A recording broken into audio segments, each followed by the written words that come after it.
لما جديدة شرفت له هرتي فديدا markii labaad magacaygu waa Amina Zahra Nuur waxaan ku heesay Faadima Axmed Dabil ahayn naashida goodir caara aan boqol libax هاي كاتين هم النشاط waxaan mid cokar dakhil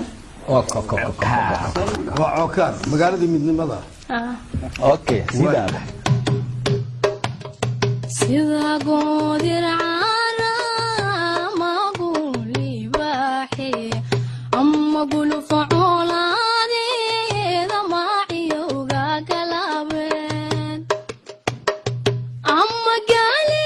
abari laga gooray mooye amma gali abari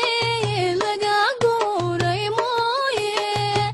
ilaga calaane gabaligu dhacaya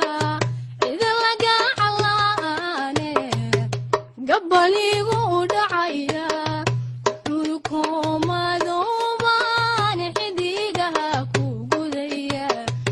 guraahilaacaan galacdiisa raaca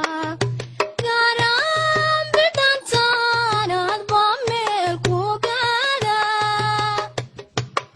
gaaraan bidhantaan hadba meel ku gaada mageliyo magaliiban ku gunaana